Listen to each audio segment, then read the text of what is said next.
Jadi, sesuai janjinya Jongkok ini sedang menunggu Yen datang. Sejak tadi dia menatap jam di tangan kirinya. Sudah hampir 1 jam yang dari waktu janjian, tapi gadis itu tak kunjung datang.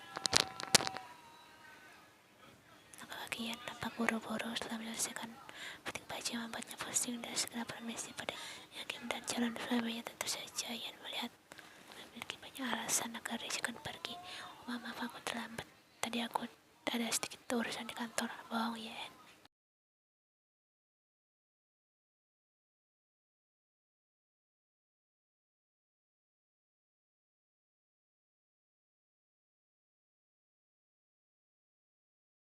Ayo duduk, aku akan melukis semua. Jongkok menarik tangan Yen lembut ke kursi panjang yang sudah disiapkan. Tiba-tiba dia ingin melukis dengan objek yang lebih mudah.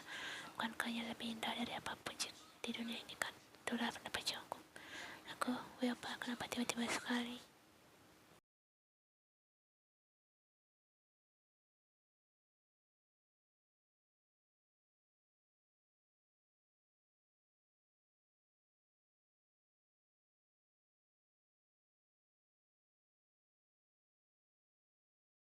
Jongkok mulai melukis di kanvas putih itu. Sekali melihat Yen yang sedang duduk anggun di depannya, jujur hati dan pikirannya berkecamuk hebat.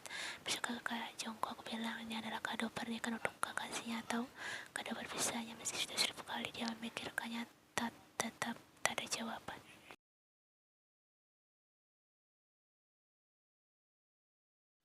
Setelah semalaman dia memikirkan tentang hubungannya bersama Yen, Jongkok sudah memutuskan apa yang akan dia ambil. Tapi bisakah dia meninggalkan Yen?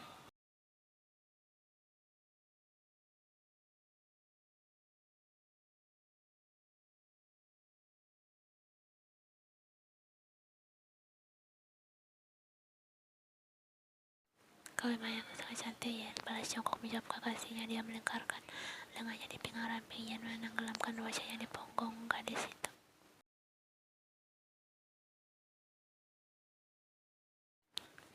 Biarkan sekali ini memeluk Yen dengan puas. Sebelum dia tak bisa memeluk gadis ini lagi. Yen yang masih terpukau dengan hasil lukisan Jongkok terkejut merasakan getaran di pangkuan Jongkok. Apa ada apa denganmu? Kenapa kau menangis? Yen memiringkan wajahnya agar bisa melihat wajah Jongkok. Benar dugaannya, pria itu menangis. Dia menunduk menyembunyikan air matanya.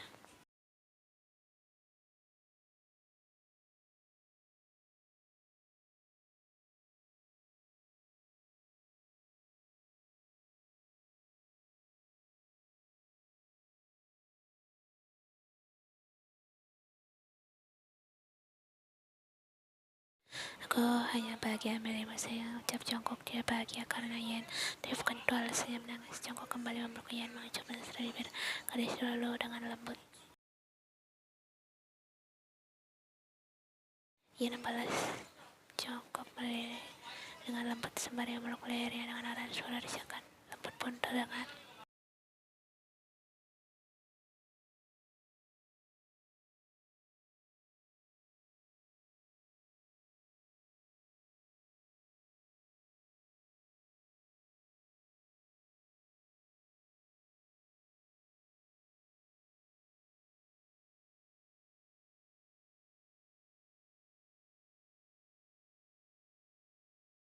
Itulah hasil pemikirannya selama beberapa minggu yang lalu. Dia tidak ingin egois, kata-katanya Yen harus bahagia dan dia bisa memberikan materi yang melimpah seperti keluarga dan calon suaminya berikan, hingga dia merasa kecil memikirkan itu. Bagaimana dengan Taeyong? Setelah pertemuannya dengan Yen saat fitting baju pernikahan, momen pertemuannya dengan Yen semakin meningkat, apalagi jika bukan rencana ibu keduanya yang selalu memaksa mereka agar bertemu dengan berbagai alasan dan ancaman.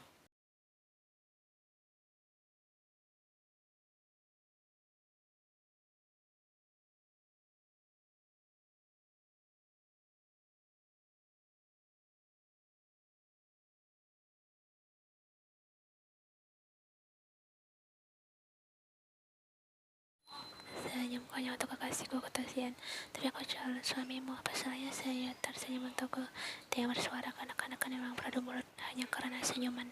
Tapi itulah yang diinginkan Taeyong, meski tak mencintai, setidaknya tersenyum agar dia tidak menyesal menerima perjodohan ini.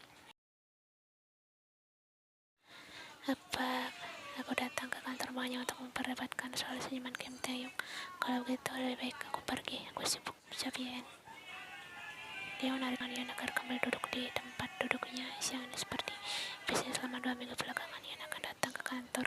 Taeyong membawakan makan siang untuknya. Tentu saja itu bukan hasil masakannya. Kenapa dia harus repot-repot untuk pria yang tadi cintai?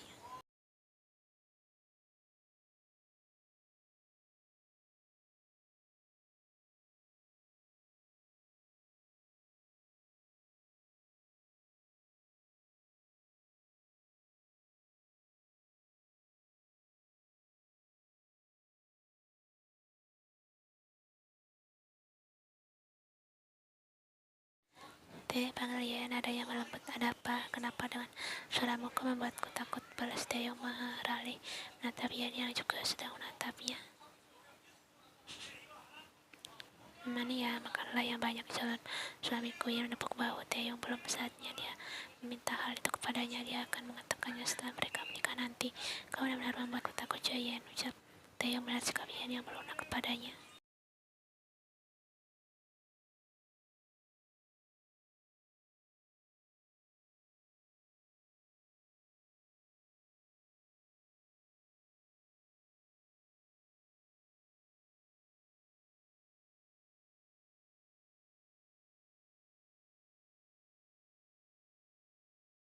Siapa gadis itu lama ya? Yan tahu Jongkok tak bisa bergaul dengan seorang wanita, tapi kenapa kelihatannya mereka sangat akrab. Bahkan Jongkok tersenyum padanya. Pikiran negatif yang ada di kepalanya segera dia hilangkan. Apa? Hanya ngasih sebagian pada gadis di depannya. Dia akui gadis itu memang cantik. Meski dia lebih pendek dari Yan, gadis yang disapanya hanya menganggukkan kepalanya sekali tanpa menjawab sapaan Yan. Tak lama kemudian gadis itu pamit meninggalkan Yan dan Jongkok berdua.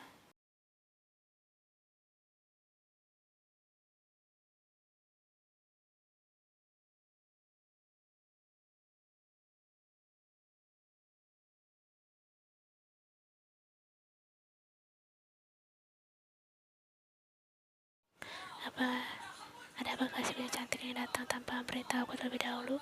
Dia Jongkok mengusap kedua pipi Yen dengan lembut. Aku sudah mengirim pesan padamu, apa? Pasti kau meninggalkan ponselmu di ruanganmu. Ais kebiasaan. Mulai sekarang aku tak mau tahu kau harus membalas pesanku saat aku mengiriminya. Angkat telepon saat aku menelponmu dan selalu memberiku dimanapun dan kapanpun itu. Ucap Yen setengah merintah.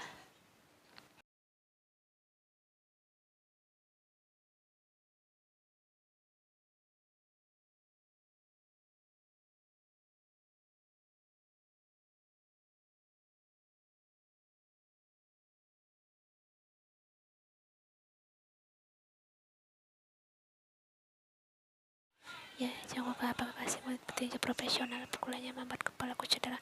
Kau mau aku laporkan pada polisi ya? Canda Jaewan menggangi kepalanya.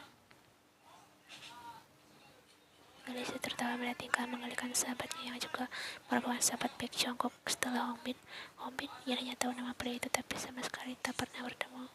Begitu juga dengan Hongbin, bukan karena tak diperkenalkan oleh Jongkok, hanya saja Hongbin tak selalu berada di Korea. Dia adalah anak dari pebisnis internasional di kompani yang menetap di London.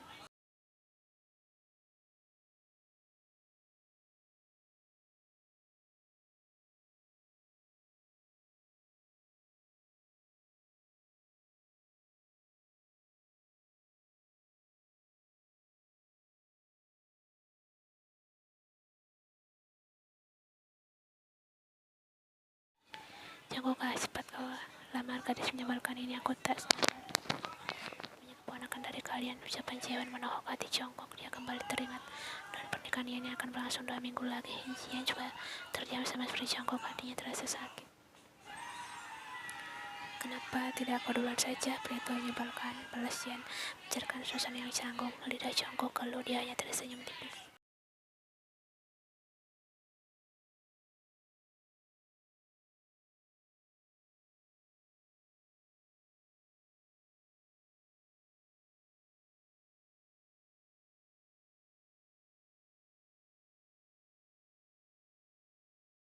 Meski tak memiliki pengalaman bisnis, dia tetap dipaksa bekerja. Tentu saja dia tak mempunyai pengalaman karena ia lulusan fakultas musik yang dia tahu hanya membuat lagu, bermain musik atau bernyanyi. Aku lelah, Oma, ucap Yan. Yan tak tertarik dengan pria tampan yang sudah menunggunya. Theo menatapnya kesal, menginterupsi agar dia ikut bersamanya hanya dengan tatapan matanya saja.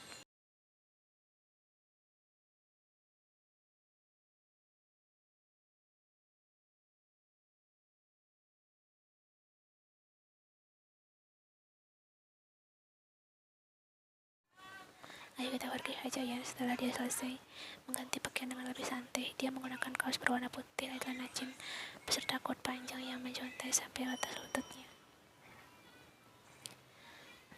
Berbanding berbalik dengan Theo yang rapi, dia memang langsung ke rumahnya sepulang dari kantor karena ibunya sibuk memintanya untuk mengajak Ian membeli cincin pernikahan untuk saja Nyonya Choi sudah kembali ke kamarnya. Jika dia melihat penampilan Ian saat ini, mungkin dia akan meneriakinya lagi dan menyuruhnya mengganti pakaian.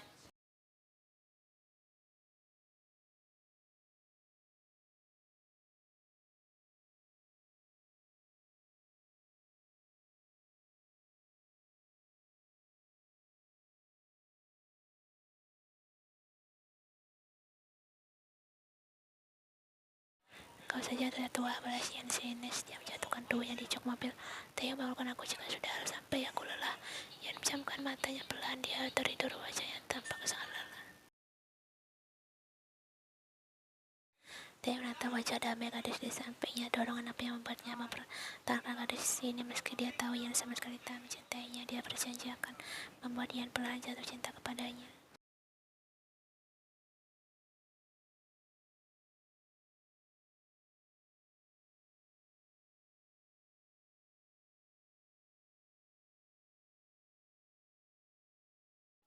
Jangan melihatku seperti itu, Ian bergumam saat matanya tertutup. Dia sadar Theo memperhatikannya sejak tadi. Kau sudah bangun, cepatlah turun.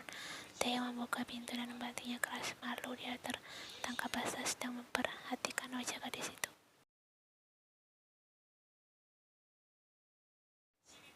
Hai, menyebalkan sekali, seru Ian. Dia mengikuti langkah Theo dari belakang. Dia sendiri tidak tahu apa yang sebenarnya dia lakukan. Dia hanya mengikuti Theo tanpa bertanya.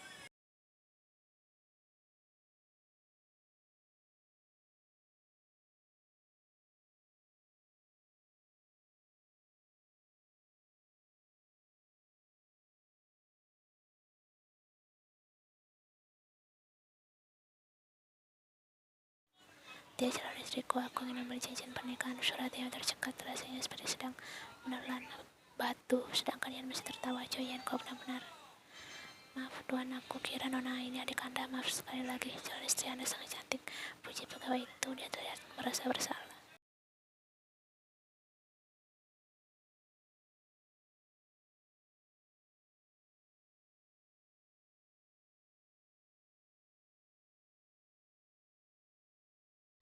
Berapa malam-malam beli cincin jika pada akhirnya kita akan berpisah. Batinnya menatap cincin yang sudah dibungkus rapi dalam kotaknya.